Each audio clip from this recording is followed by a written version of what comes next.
breathe your life in me. You've been so kind. Oh, the overwhelming, never-ending, reckless love of God. Oh, it chases me down, fights till I'm found, leaves the 99. I couldn't earn it, I don't deserve it, still you give yourself away. Oh, the overwhelming, never-ending, reckless love of God.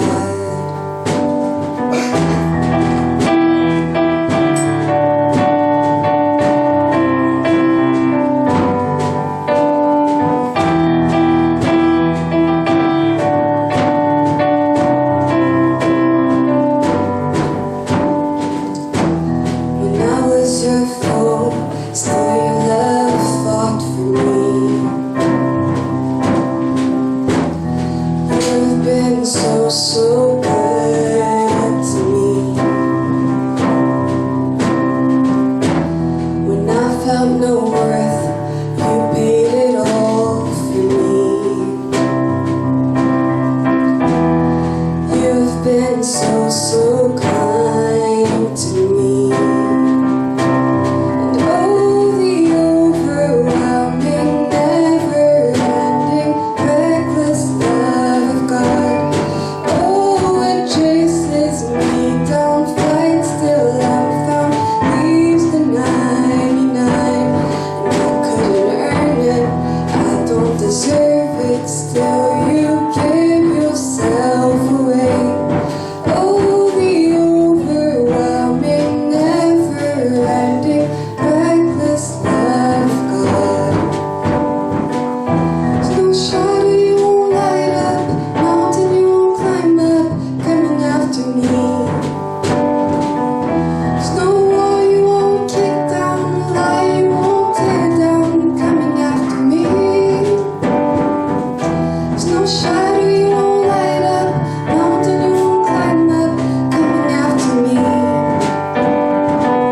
There's no wall you won't kick down, lie you won't tear down, coming after me. And oh, the overwhelming, never-ending, reckless love of God. Oh, it chases me down, fights till I'm found, leaves the 99. And I couldn't earn it, I don't deserve it, still you give yourself away. Oh, the overwhelming, never-ending, reckless love of God.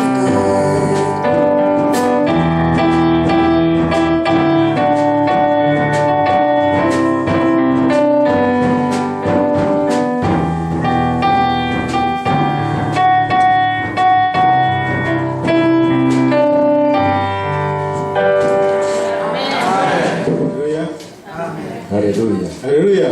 Amen. Izina ry'Imana yacu rihabwa icyubahiro. Que le nom de l'Éternel soit loué.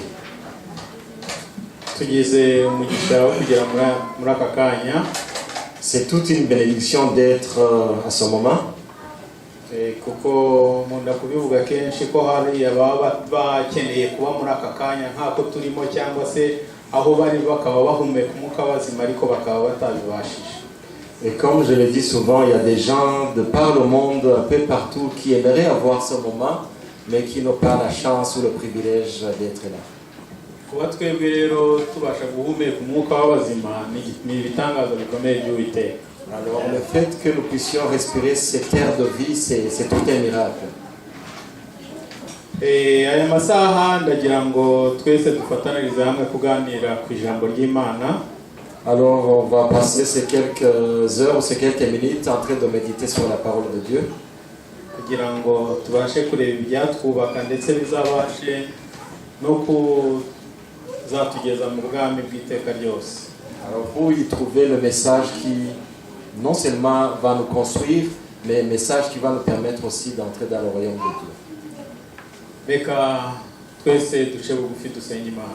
Humilions-nous pour la prière. Data dukunda byiringiro bizima gakiza k'amahanga izina ryawe rishimwe. Tugushimiye ko uri Imana ikomeye, tugushimiye ko dukunze urukundo rohoro ukatwiyegereza kugira ngo tuba abana bawe tutari tubikwiriye, izina ryawe rihabwe icyubahiro. Turakwinze aya masaha data utugenderere mwami, uduhe kudusobanurira ibyawe, maze mwami imbaraga y'umwuka wawe ikorere muri twe, tubashe kugiriraho umugisha mu izina rya Yesu. Nkuko mwabibonye umutwe w'ikibwirizwa cy'uyu munsi cyangwa se titre iravuga ngo itegure gusanganira umwami. Alors comme vous l'avez vu, le message d'aujourd'hui s'intitule Sois prêt à la rencontre du Seigneur. Itegure gusanganira umwami. Sois prêt à la rencontre du Seigneur. Iyo tubavuze kwitegura, abantu bitegura mu buryo butandukanye kandi bafite buri wese ibyo yitegura akabiha agaciro bitewe n'icyo ari kwitegura. Alors quand on dit d'être prêt, chacun y donne son importance et chacun s'y prépare à sa façon. Kandi uko ushize umuhati mu kwitegura ikintu runaka ukigeraho bitewe n'umuhati wabishyizeho. Alors plus on met de l'effort, de l'énergie à un projet qu'on prépare, on y arrive quand même. Reka tuvuye ku bintu bimwe na rimwe bituma umuntu agira imyiteguro itandukanye kugira ngo ibyo yerekejeho intekerezo bizagende neza. Alors voyons certains aspects ou certaines conditions qui vont nous aider à atteindre le projet qu'on s'est fixé. Reka tuvuye uko abantu bitegura, bari kwitegura ibizamini nk'abanyeshuri turi kumwe. Prenons le cas des élèves, des étudiants quand ils se préparent un examen, comment il faut. Umunyeshuri aritegura pe kandi akitegura bikamugora ariko ashaka kugira ngo azabone icyo asubiza imbere ya mwarimu. L'étudiant travaille fort, il se prépare fort pour trouver de quoi répondre lors de l'examen. Agakora ama exercice menshi kugira ngo ibyo mwarimu yamwigishije azabashe kubisubiza bitewe n'ibyo mwarimu azamubaza. Il va faire beaucoup d'exercices, il va faire beaucoup de travaux pour être sûr d'être prêt à répondre à l'examen. Ubu ni umunyeshuri uri kwitegura kugira ngo nanone arafe y'amasomo azabashe kubaho neza. Mais non seulement cet examen va lui permettre de passer, mais va préparer aussi son avenir. Nanone hari umusore n'umukobwa babaho bakabana bagakundana. Il y a un cas aussi d'un homme et puis d'une jeune femme qui s'aiment et puis qui pensent à former un couple. Bakagenda urukundo rwabo rugenda rukura rukagenda ruhindura urwego runaka. Leur amour évolue mais à une certaine autre chose. Igihe runaka bagasezerana kuzabana iteka ryose. Et à un moment donné, ils vont s'unir pour être hommes et femmes pour l'éternité. Byari bisanzwe biri hagati yabo ubwabo ariko noneho batekereje kugira ngo babyagure birenzeho. Et ce projet au départ était un projet entre les deux, mais maintenant ça s'ouvre, c'est un mariage très connu. Umusore kuko n'ubundi niwe ubwira umukobwa ati ndagukunda, akamubwira ati noneho ubwo tubyemeranije ko dukundana genda ubibwire iwanyu nanjye ndajya kubibwira iwacu. Alors le jeune homme va dire à la jeune femme, vous savez, on s'aime bien, alors va dire ça à tes parents, je vais dire la même chose à mes parents pour leur montrer ce projet que nous avons ensemble. Ubwo bari mu myiteguro ibaganisha ku cyo twita ubukwe muri rusange. Là, ils se préparent au mariage. Iyo ababyeyi bamaze kubyemera baravuga ati bana mwe igitekerezo mufite ni cyiza, noneho irifoke duhamagara imiryango. Les parents, une fois qu'ils ont été saisis par ça, ils vont dire, les amis, nos jeunes, on est contents du projet, mais maintenant, c'est pas nous-mêmes, on va aussi inviter les autres.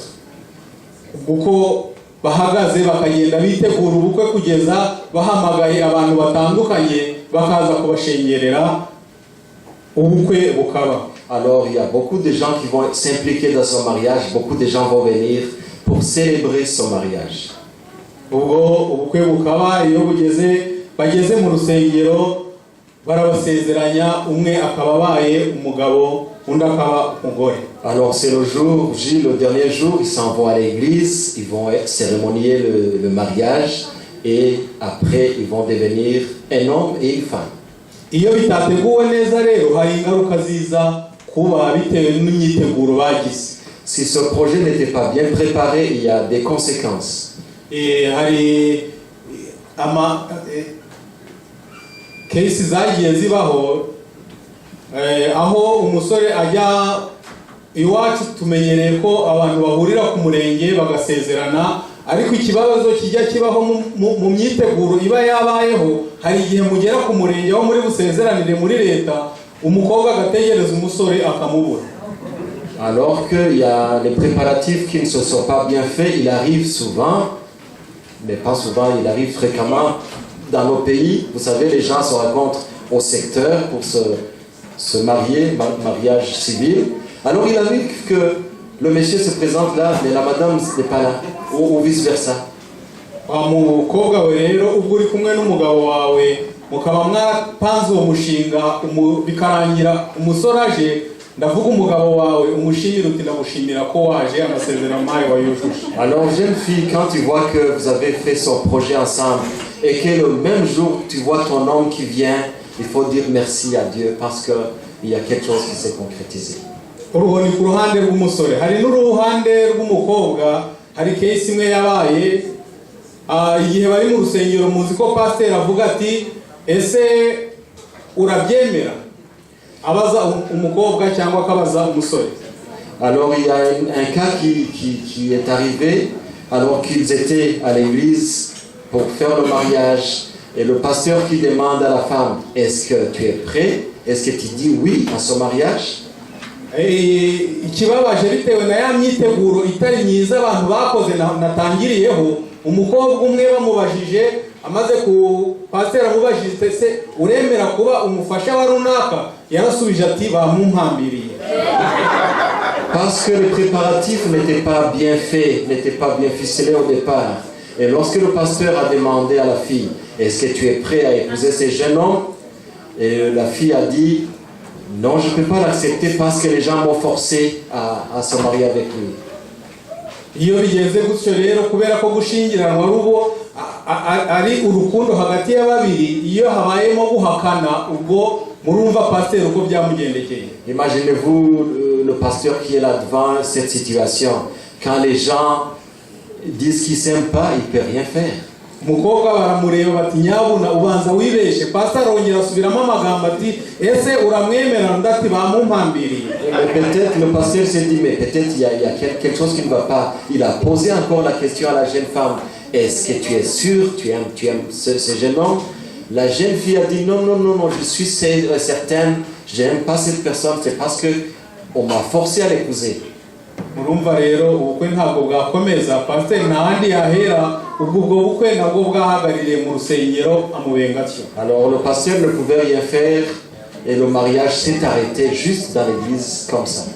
Wa musore we rero cyangwa wa mugabo we ubwo yavuze ati ndamwemera, umukore mu biganza umubwire uti ndagushimiye. Et lorsque ta femme ou ton mari a dit oui je l'accepte, il faut toucher dans ses mains et dire oui, je suis content de ça, merci pour ça. Ukuvuga ngo ibyo byose ni ingaruka z'imyiteguro. Tout ça, ça aboutit à une préparation qui ne s'est pas bien passée. Ese ibyo witegura, imyiteguro yawe ni iyihe mu byerekeranye n'imyiteguro y'urugendo turimo rujya mu ijuru? Et la question te concerne. Quels sont tes préparatifs? Comment te prépares-tu à notre cheminement vers le ciel? Twavuga ku by'ubukwe. Ubukwe ni ikintu nahisemo gukoresha ubukwe kuko ubukwe ni ikintu abanyarwanda n'abarundi twese tuzi kandi duha agaciro gakomeye. J'ai choisi d'illustrer ça par le mariage parce que nous savons que dans notre culture, que ce soit rwandaise ou burundaise, c'est quelque chose que nous donnons une grande importance. Reka nanone twongere twerekeze ku rundi ruhande rw'imyiteguro tujya tugira. Alors un autre cas de préparatifs que nous avons. Reka turebe twese twibaze urubanza. Ntabwo nzi niba abantu bari hano bamwe bashobora kuba baraburanye, abandi bakaba aribwo babyumva. Nous allons prendre le cas d'un jugement. Urubanza muraruzi. Pour certains, vous avez passé par là, d'autres ne sont pas là. Qui sait comment ça se passe le jugement quand on s'en va à la justice pour plaider une cause?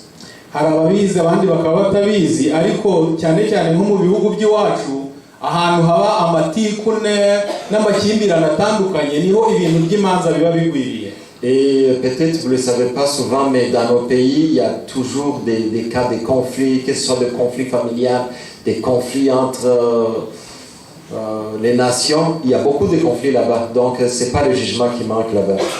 Iyo umuntu bamuhaye convocation cyangwa se ihamagaza ngo azitabe, alors quand vous recevez une lettre qu'on appelle une convocation à se présenter à la justice, agira ubwoba agatangira kwibaza ati se nzavuga iki hari ahantu.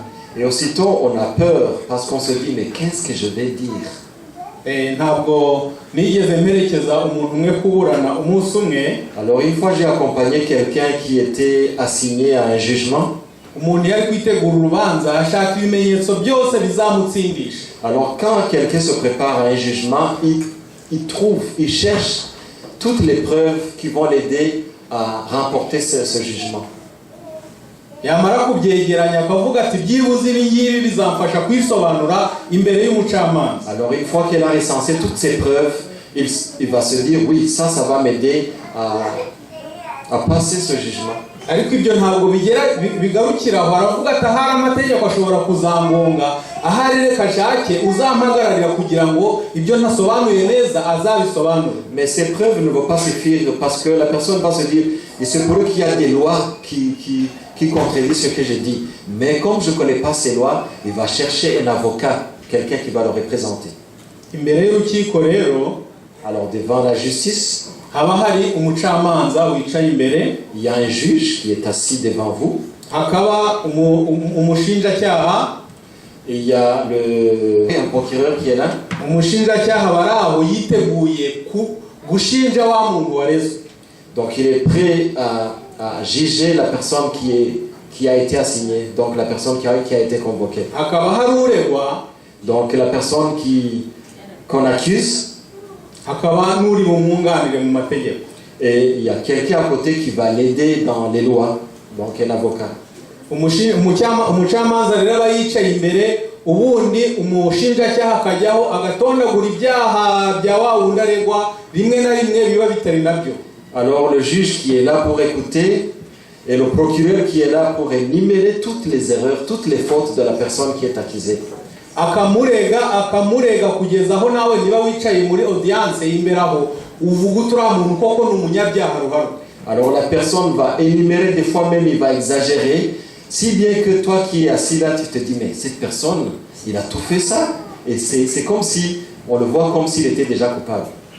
Akajyaho yamara kurega umwavoka nawe akajyaho akaregura asubiza bya birego. Et alors là va se lever l'avocat qui représente l'accusé, et lui il va dire non, ça ne s'est pas passé comme ça. Il va le disculper.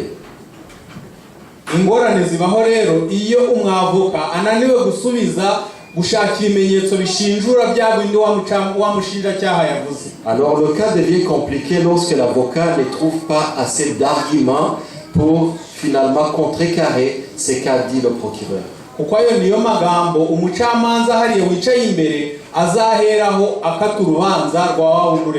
Parce que le juge qui est assis, il écoute tout ça, et c'est ces arguments même qui ont un poids sur la balance qu'il va prendre pour finalement faire son jugement.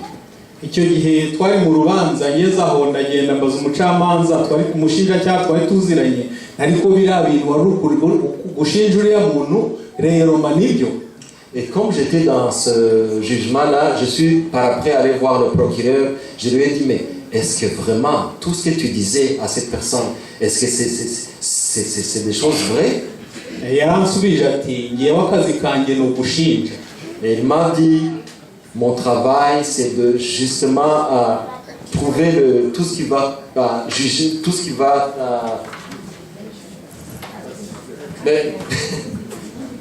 les arguments qui sont nécessaires pour justement inculper la personne, pour qu'il ne passe pas. We abereye hariya mu gushinja kandi mu gushinja agashaka ibimenyetso byose bishoboka kugira ngo wa muntu atsindwe. alors il va trouver tous les arguments possibles pour que l'accusé soit coupable. arambwira ati rero ngomba gushaka impamvu zose zishoboka zatuma atsindwa, kuko iyo nsinzwe imanza nyinshi bigaragara ko ntazi gushinja. Alors le procureur lui a dit, il faut que je trouve assez d'arguments pour que le gars soit coupable. Parce que s'il ne l'est pas, et que cette situation continue, que ces gens-là, que je trouve les arguments ne sont pas fondés, c'est comme si moi je suis faible. Donc il perd sa cause, quoi. Umucamanza aba yicaye aho rero akagerageza kubaza ibibazo nawe kugira ngo abashe kwekererisa urubanza, azabone ko akata urubanza. Alors le juge, pour être dans le bon chemin, il pose des questions à gauche et à droite pour être sûr d'avoir tous les arguments qui vont l'aider à donner le verdict. Hari igihe umucamanza abona ko uregwa mu by'ukuri ari kurengana, ariko bitewe n'uko yabuze argument, yabuze ibimenyetso bimushinjura, bikazarangira bamukatiye atari uko yakoze ibyo byaha, ahubwo ari uko kwisobanura byananiranye. Alors il arrive que le juge trouve que l'accusé vraiment n'est pas coupable, mais parce qu'il n'a pas eu assez d'arguments pour le sortir de là, il va être coupable, il va être jugé coupable.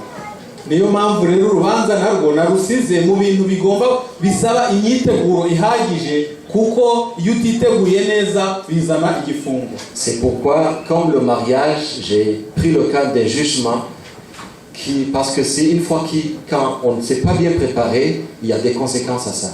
Ariko ubwo cyane ndavuga ku muntu uburana arengana. Et je dis surtout pour quelqu'un accusé qu'on amène à la justice, mais qui n'a rien fait, qui n'a pas tort. Mu manza z'isi rero hari igihe abantu bafungwa bazira yuko bananiwe kwiregura ku birego umushinjacyaha yabashinje. Alors dans les cas qu'on rencontre souvent, il y a des accusés qui sont trouvés coupables parce qu'ils n'ont pas eu assez d'arguments pour s'en sortir de cette situation. Nguko uko Satani aturega ngo tutazabasha gusanganira umwami. C'est de cette façon que Satan nous accuse pour que nous ne puissions pas être à la rencontre de notre Sauveur. Ashakisha ibirego byose bishoboka, ibyo wakoze n'ibyo utakoze, kugira ngo akurege azabashe kukubuza gutaha mu ijuru. Alors Satan nous accuse de toutes sortes de choses, des choses même qu'on n'a pas faites, mais pour nous empêcher d'atteindre le royaume des cieux. Ariko mwibuke ko Satani mu kutobya azi ukuri kose, ashaka ukuri yari asanzwe akuziho, agashaka hagutega kugira ngo abashe kukuyobya inzira. Mais Satan, il sait même la vérité, mais il prend cette vérité et essaie de la tronquer pour finalement pouvoir nous brouiller.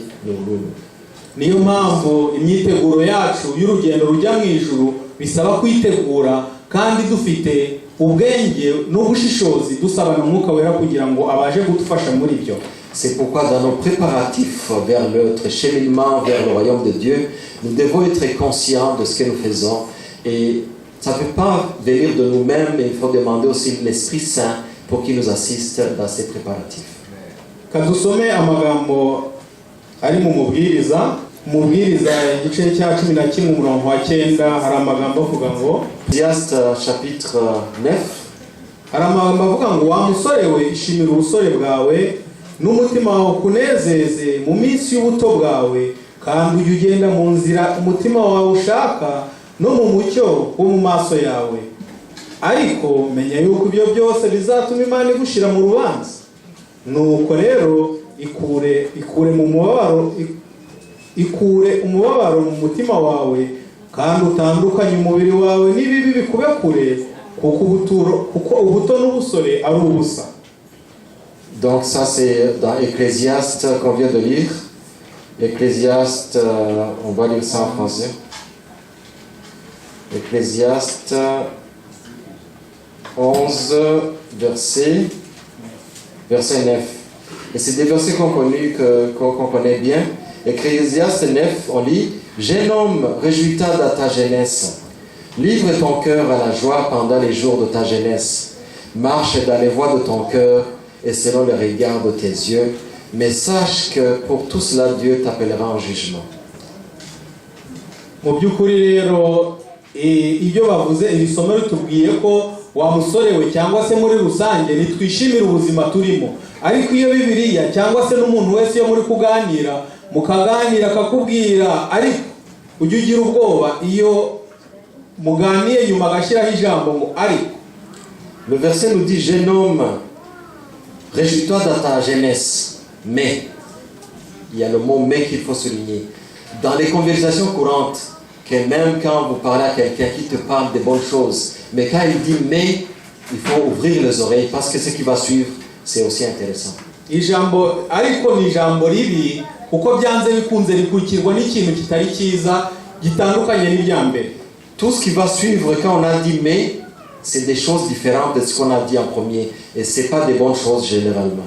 Umuntu wanditse igitabo cy'umubwiriza ni Salomo. C'est Salomon qui a écrit ce livre d'Ecclésiaste. Yanyuze mu buzima butandukanye, yagerageje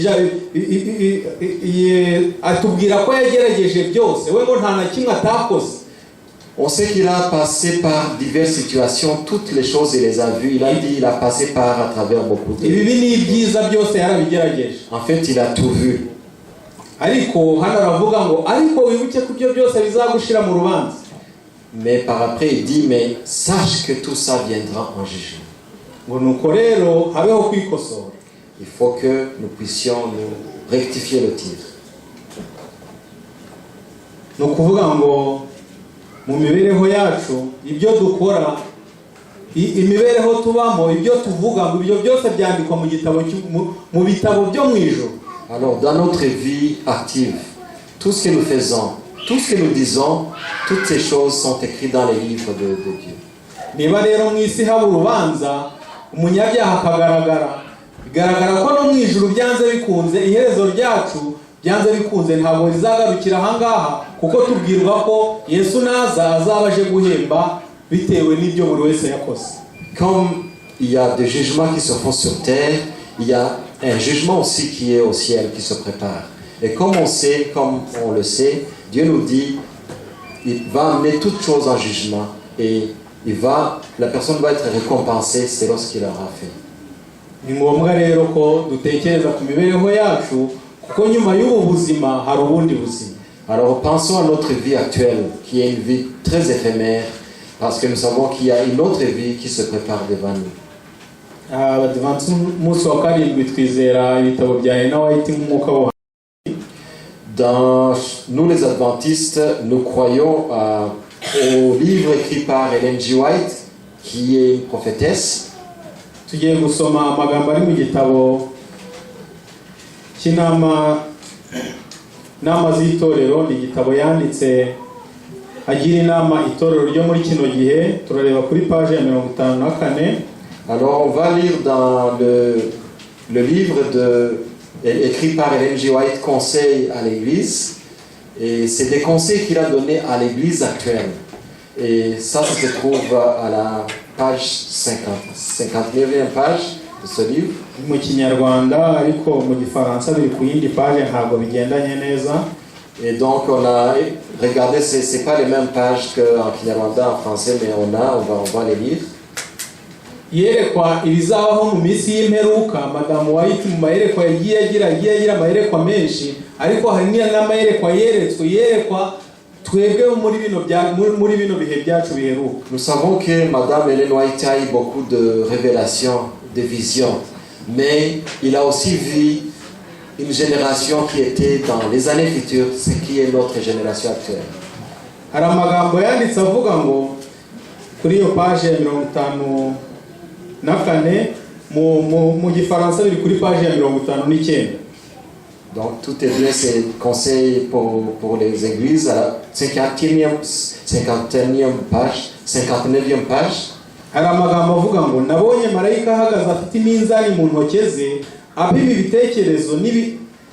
ibitekerezo n'ibinezeza ubwoko bw'Imana, cyane cyane iby'abasore. Ku ruhande rumwe hari ibitekerezo by'ibinezeza byerekeye ijuru, ku rundi ruhande hari ibitekerezo by'ibinezeza byerekeye isi. Kuri icyo gipimo hashizweho gusoma ibitabo by'ibitekerezo byose, intekerezo z'imyambaro no kwiyerekana kwirarira, ubwibone n'ibindi. Aravuga ati yo, mbega umwanya ukomeye cyane abamarayika b'Imana bari bahagaze bafite iminzani mu ntoki bapima intekerezo z'abiyita abana bayo, ari bo bavuga yuko bapfuye ku by'isi, kwirarira no kwibona. Maze gato yasomye nabi, abamarayika b'Imana bari bahagaze bafite iminzani mu ntoki bapima intekerezo z'abiyita abana bayo, ari bo bavuga ko bapfuye ku by'isi, kwirarira no kwibona. Bapfuye ku by'isi ari byo kwirarira no kwibona. Yariho afite umunzani ariho apima, ngo maze umunzani uriho kwirarira no kwibona uhera ko ujya hasi vuba, nyamara uburemere bwakomeje kwiyongera ku munzani. Donc c'est ça, tu es en train de lire à la page 59. Ça dit, kandangize kano gasubi noneho ubone gusoma. Uruhande rwari ibitekerezo n'ibinezeza by'ijuru, wahereye kujya hejuru mu gihundi wajyaga hasi, maze yemwe mbega uburyo byari bifite uburemere bukeya. Ibyo nibyo Ellen White yabonye, mwasoma ayo magambo. Oui, on va lire cette vision qu'a eu Ellen G. White pour les générations à venir, donc notre génération actuelle. Il dit, oh quel moment solennel, les anges de Dieu tenaient leur balance et pesaient les pensées de ceux qui se disent enfants et prétendent être morts au monde vivant pour Dieu. Le plateau chargé de pensées terrestres s'abaissait rapidement. Celui où on mettait des pensées dirigées vers le ciel s'élevait aussi rapidement que l'autre s'abaissait. Comme il était peu, je peux dire que j'ai vu, mais je ne pourrais jamais rendre la vive solennelle impression que cela fit sur mon esprit. L'ange dit, de telles personnes pourraient-ils pénétrer dans le demeure céleste? Je m'arrête là. Ni ukuvuga ngo muri icyo gihe Ellen White yerekwaga ayo magambo ngo habayeho gupima ibitekerezo by'ibyo tubamo muri iyi minsi. Et ce que ça dit quand Ellen G. White voyait cette vision, il y a eu comme une sorte de pesée, ils ont mis le poids sur ce qu'on pense aujourd'hui, nos pensées actuelles. Afata hamwe hari ibitekerezo by'iby'ijuru, ahandi hashira ibitekerezo by'iby'isi. Alors nos pensées qui sont dirigées vers le ciel et nos pensées qui sont dirigées vers les choses terrestres. Ese tubonye ko hano igitabo kitubwira ko ibyazamutse ari biye. Alors qu'est-ce qui c'est selon la balance, qu'est-ce qui a un poids qui est lourd, qu'est-ce qui a monté? Ese iyo umunzani ufite amasahani abiri, bimwe bizamutse ibindi bikajya hasi, biba bifite uburemere nibihe? Alors sur une balance K, on met une balance en général c'est égal. S'il y a un côté qui descend et que l'autre qui monte, qu'est-ce que ça veut dire? Ni ukuvuga ngo ibigiye hasi biba biremereye, ibizamutse nta buremere biba birimo. Ce qui descend c'est ce qui pèse lourd. Et ce qui monte, c'est ce qui pèse, le poids est léger. Ellen White yarabirebye asanga ibitekerezo by'abantu benshi bigerekeye iby'ijuru byagiye hejuru, bigaragara ko nta biturimo muri rusange. Naho ibitekerezo by'isi ngo byararemereye ndetse bikomeza kuremera, akabona biri gukomeza kuremera, biri kuba byinshi kurutaho. Alors selon la vision de Ellen G. White, les pensées célestes ont directement monté et continuent à monter, alors que les pensées terrestres avaient un poids, rabaisser la balance. Kandi baravuze ngo abona abita ubwoko bw'Imana. Alors elle a vu les gens qui prétendent être les enfants de Dieu. Ese yiteguro yacu muri kino gihe ni iyihe? Comment nous préparons-nous? Ni ukuvuga ngo birakwiye ko buri wese agira uko yitekerezaho kugira ngo nawe ibitekerezo bye abishyire ku munzani. Yewe ibyanjye mbishyire ku munzani, nawe ibyawe ubishyire ku munzani, turebe imyiteguro turi kugira muri kino gihe koko izabasha gusanganira imyiteguro yacu ariyo gusanganira Kristo. Il est grand temps de réfléchir comment nous préparons ce voyage, de voir quelles sont nos pensées. Si nos pensées on les mettait sur la balance, qu'est-ce qui va avoir du poids? Est-ce que ce sont nos pensées terrestres qui vont avoir du poids ou nos pensées célestes? Iyo dufashe umwanya kugira ngo tuganire n'Imana, dufashe Bibiliya wenda mu miryango yacu, usanga turi kuvuga ngo nyabona ntimufate igihe kinini cyo gusenga abana badasinzira, ariko tuba tuvuga abana natwe ubwacu turasinzira. Alors des fois quand nous sommes en train de faire la leçon à la maison, et des fois on dit mais il faut pas être, on se dit il faut pas être très long parce que les enfants vont dormir. Au fond, c'est pas seulement les enfants, nous-mêmes on aimerait que ce soit court. Ariko iyo habayeho kureba agafilime k'iby'isi dushobora no kugeza saa 8 turi maso. Mais alors quand il s'agit de regarder un film mondain, il arrive qu'on passe même à 2h du matin sans dormir.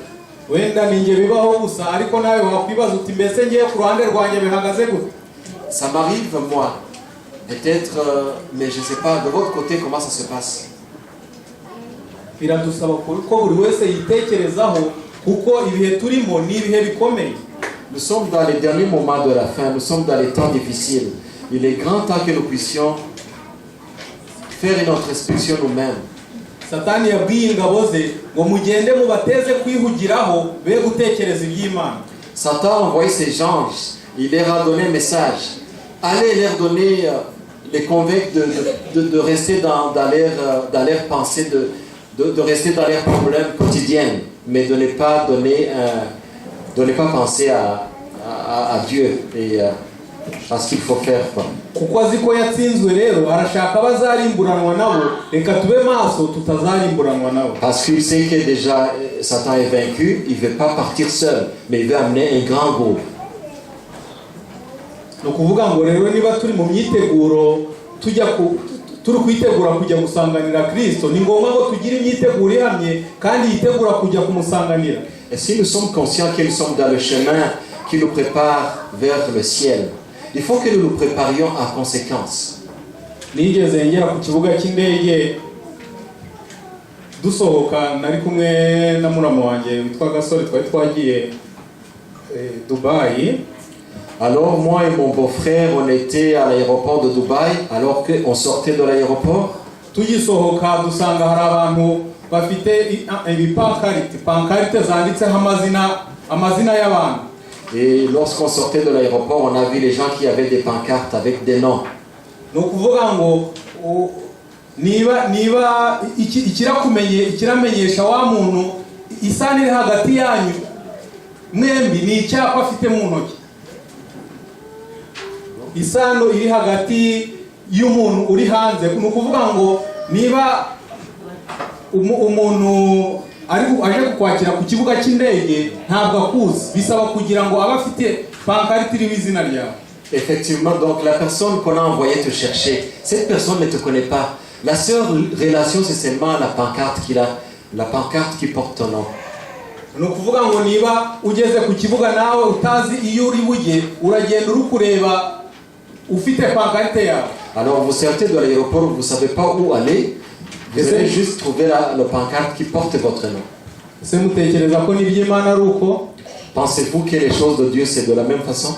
Mu by'isi ushobora kugenda umuntu ntumuzi ariko ukareba pankarite ukamureba uti ni ngewe. Mais dans le monde actuel, comme le cas qu'on vient de citer, vous sortez donc, vous voyez la personne qui juste a la pancarte qui a votre nom. Mais vous ne connaissez même pas la personne. Mais le fait, c'est pas la pancarte qui vous lie entre vous deux. Rimwe na rimwe twaragendaga kubera abategereje abatazo bategereje akakigukira mu maso agira ngo ahari ni wowe. Alors comme la personne qui est là avec la pancarte, il ne connaît pas le monde qui vient. Des fois il va te pointer la pancarte croyant que c'est toi, mais c'est pas toi. Ariko nawe kukubona iryo zina ritari kuri icyo cyapa ritari ryawe ugatambuka ukigenda. Mais comme tu vois que le nom qui est sur la pancarte n'est pas le tien, tu passes. Iby'Imana rero byo bitandukanye n'ibyo. Mais les choses de Dieu sont différentes, c'est pas comme ça que ça se passe. No kuvuga ngo Yesu n'abazaba barakomeje kubana nawe bazasanga baziranye. Mais les gens qui ont cheminé dans la bonne direction, qui se sont préparés pour le royaume des cieux, lorsqu'ils vont rencontrer les autres, ils vont avoir une relation mutuelle, ils vont se connaître directement. Umusore umwe yagiye kwiga mu mahanga, agiye kugenda ni igitekerezo, rimwe na rimwe hari ibitekerezo y'imfashanyigisho gusa.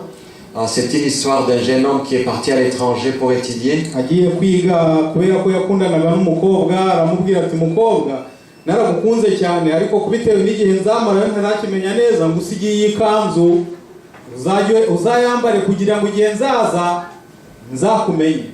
Alors le jeune homme qui aimait cette jeune femme, alors quand il est parti à l'étranger, il ne savait pas combien de temps il allait passer, mais c'est plusieurs années, il a dit à la jeune femme, voilà, je te laisse cette belle robe, et je veux que quand je retourne, tu vas porter cette belle robe.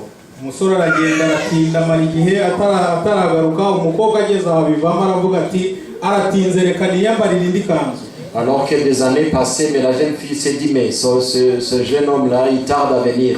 Alors là, elle a passé à autre chose. Mugenzi we aramubwira ati ariko kutakiyambara wanyitirije ngewe ushoboye kuyambara nkareba ko nanjye yankwira. Alors ne pouvant plus porter cette robe tout le temps, mais une autre jeune fille s'est approchée de l'autre et dit, mais comme tu portes pas cette robe, est-ce que tu peux me la passer parce qu'elle ne te va plus réellement. Donne-la, moi je vais la porter. Tinubundi narayirambiwe nawe wawiyambariye kuko ngewe n'amasezerano wampaye abanza atakibayeho. Alors la jeune fille a dit, ben ok, prends la robe. De toutes les façons, même les promesses que le monsieur m'a données, je ne pense pas que ça tienne toujours, parce que ça fait longtemps. Undi yigira mu bye, undi nawe akomeza kwambara yakanzu kuko nawe yarayikunze ariko we yarazirikana cyane ikiyirimo. L'autre femme qui portait cette robe a continué à la porter, mais elle savait l'importance de cette robe. Igihe cyarageze rero umusore araza. Le moment venu, l'homme est venu. Icyo bitewe n'igihe cyari gishize uwo yarebaga yakanzu kuko yo yarayizi neza. Alors ça faisait longtemps, mais dans sa tête, elle ne pensait qu'à cette robe. Donc le monsieur regardait la personne qui va porter cette robe. Asanga wa mukobwa uyambaye ati uyu ni umugeni wanjye nasigiye ikanzu aramujyana kuko yarafite ikimenyetso yamusigiye. Alors elle a vu qu'il y a une fille qui portait cette robe, elle a pris et l'a mariée parce que c'était comme c'est ça ce qui était le Undaza ari kwiruka ati no ntabwo ariwe ni ngewe uwo ntabwo ariwe nayimutije. Et l'autre femme est venue encore, elle dit non c'est pas elle, moi j'ai prêté cette robe mais c'est moi. Ndaramubwira ati icyo narebye ni ikimenyetso nasize kandi abagifite turajyana kuko niwe mugeni wanjye. Et le monsieur a dit non ce que je regardais c'est le signe, c'est la robe que j'ai laissée et c'est ça c'est cette personne qui porte cette robe que je vais prendre. Mumfashe turebe mu Rwanda mu byahishuwe igice cya 3 ku murongo wa 12 wa 20. Alors nous allons ouvrir nos Bibles pour lire en Apocalypse chapitre 3 versets 20 et 21. Hari amagambo avuga ngo dore mpagaze ku rugi ndakomanga umuntu niyumva ijwi ryanjye agakingura urugi nzinjire dusangire. Apocalypse 3 versets 20 et 21 ça dit voici je me tiens à la porte et je frappe. Si quelqu'un entend ma voix et ouvre la porte, j'entrerai chez lui et je souperai avec lui et lui avec moi. Ese ko Yesu ari ku rugi rw'imitima yacu turemera tukamufungurira kugira ngo yinjire muri twe ahindure imibereho yacu. Et Jésus frappe à nos cœurs. Sommes-nous prêts à l'accueillir? Nahanjye nawe kugira ngo tubitekerezeho kuko aravuga ati mpagaze ku rugi ndakomanga. Ese ko atinjira umuntu ari gukomanga ntumufungurire mbese yahataginjira? Et Jésus frappe à la porte et Jésus insiste. Et si quelqu'un frappe à la porte et que tu n'ouvres pas la porte, qu'est-ce qui se passe? No kuvuga ngo ijambo ry'Imana dufite ririmo imyiteguro tugomba kugira muri urugendo turimo kugira ngo tuzabashe kumusanganira. C'est seulement dans la Bible où nous puisons, nous avons la force de trouver tout ce que nous avons besoin pour justement nous préparer à son voyage que nous sommes en train de faire. Ikibabaje no kuzabura ubugingo dufite Bibiliya mu ntoki zacu. Ce qui est triste, c'est de manquer la vie éternelle alors que nous avons tout ce qu'il faut, à savoir la Bible. Umugabo umwe yari afite urugendo ari kwitegura agiye. Alors que monsieur se préparait un voyage, ariko umuntu umwe w'inshuti amwandikira urupapuro byihuse ari umwana ngo rujyane ati twanditse inyuma ngo 13 message 13 dirija. Alors un monsieur a donné à son fils une lettre pour l'amener à cette personne qui allait voyager et sur la lettre était dit à lire, c'est très très urgent. Umwana aragenda arumuhereza ati urupapuro ararumpaye ngo ndugo ariko ni 13 dirija. Et l'enfant a remis cette lettre à la personne qui allait voyager et a insisté, voilà cette lettre, elle est urgente. umugabo ararufata abona ko ari trésor koko ariko rukubita mu ishakoshi ati ndarusoma nimara kubona kanya. Mais le monsieur qui allait voyager a vu que c'est vraiment urgent, mais il a dit, mais de toutes les façons, je vais le lire. Il a mis dans sa poche et est parti. Ubu ndihuta cyane nta mwanya mfite. Là, je suis pressé, j'ai pas le temps de lire ça. Aragenda afata bisi yagombaga kumujyana, aragenda yicaramo. Alors, il a pris l'autobus qui devait l'amener à cet endroit. Igihe yari amaze kwicara mu ntebe agenda neza afata rwa rupapuro bisi nayo yahagurutse, wenda ibi bisi bijya kure murabizi murabimenyereye cyangwa se indege iyo yahagurutse abagiye. Alors il a pris, le monsieur était assis confortablement dans l'autobus qui commençait à démarrer pour le trajet. Alors c'est là où il a pris la lettre, il dit maintenant j'ai le temps, je peux lire. Amaze kwicara atuje ari mu ntebe neza nezerewe afata rwa rupapuro ati reka musome ndebe. Bien confortablement assis dans l'autobus qui allait d'une destination là où il voyageait, il a pris la lettre pour lire. Arebye asanga ngo iyo bisi urimo itezemo igisasu ntuyigemo ndakubujije. Et dans la lettre c'était écrit n'entrez pas dans cet autobus, il y a une bombe qui va exploser. Abona umunota bamubwiye niyo bombe irimo abona deja wanageze ntiyagarika bisi. Et là c'était marqué même le temps que la bombe allait exploser et ce temps venait d'arriver. Ibyabaye nuko yapfuye kandi yabonye imiburo. Et voilà que l'autobus a sauté et la personne est morte. Elle est morte alors qu'elle avait eu des consignes bien avant. Nukuvuga ngo natwe muri kino gihe turimo ibyanditswe byera Bibiliya ijambo ry'Imana ritubwira inzira tuzanyuramo yose kugeza tugeze mu bwami bw'Imana. Alors la Bible nous trace toutes les recommandations, tout ce que nous avons besoin pour hériter le royaume de Dieu. Ariko nanone tubwirwa ko hari abazapfa hari abatazashirwaho ikimenyetso atari uko batazi iby'Imana ahubwo ari uko twabikeresheje. Mais on sait qu'il y a d'autres personnes qui vont avoir le signe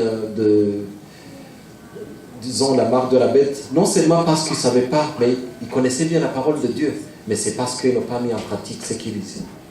Ni ngombwa rero ngo ducukumbure tumenye yuko ari ngombwa gushaka guharanira kuzara by'ijuru guhera uyu munsi. Alors fouillons dans la Bible pour trouver les vérités, ces mêmes vérités qui vont nous conduire au royaume éternel. Kuko umunsi dufite uyu nguyu ejo ntabwo ari ahacu. Le temps que nous disposons, c'est le moment actuel, parce que le futur, ça ne nous appartient pas. Reka dusome amagambo ari mu Byahishuwe 22.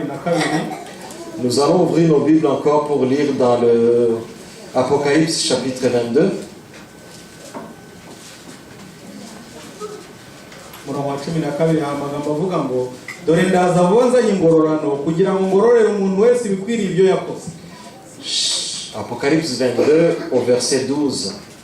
Voici je viens bientôt et ma rétribution est avec moi pour rendre à chacun selon ce que son œuvre. Kuvuga ngo Yesu naza azaba aje guhemba. Ça veut dire si Jésus revient, c'est pour récompenser. Kandi azahemba buri wese ibikwiriye ibyo yakoze. Et il va récompenser à chacun selon ce qu'il mérite. Turukwiga migisho atubwira iby'ibyago byo mu minsi y'imperuka. Les leçons du sabbat de cette semaine nous conduisent au dernier temps de la fin. Rimwe na rimwe hari igihe tubifata nk'amateka cyangwa se tukavuga tuti bizabaho tutakiriho. Des fois on se dit mais c'est l'histoire, peut-être ça va se passer alors qu'on ne sera plus en vie. Ariko tubwirwa ko n'abazaba barapfuye nabo bazabasha guhembwa ibikwiriye ibyo bakoze. Mais nous savons même que les gens qui sont morts, qui sont déjà morts il y a longtemps, vont être récompensés aussi selon ce qu'ils auront fait. Igihe cyacu rero ni iki ngiki kugira ngo habe kwitegura kandi twitegure tubashe gusaba umwuka wera abashe kudufasha muri urwo rugendo rwacu kuko nanone udafashijwe nawe ntaho wabasha kugera. Le temps que nous avons, c'est ce temps, ça, c'est le présent. Alors prenons ce temps pour nous préparer, et pas seulement nous autres parce qu'on n'est pas capable, mais demandons l'Esprit Saint dans ces préparatifs. Reka dusoreze ku isomo badusomeye yo muri Zaburi. Et on va conclure par le verset qui a été lu, qui se trouve dans Psaume. Zaburi 42 umurongo wa mbere. Psaume 42, le verset 1. hari amagambo avuga ngo nk'uko imparakazi yahagizwa no kwifuza imigezi niko umutima wanjye wahagizwa no kukifuza amana.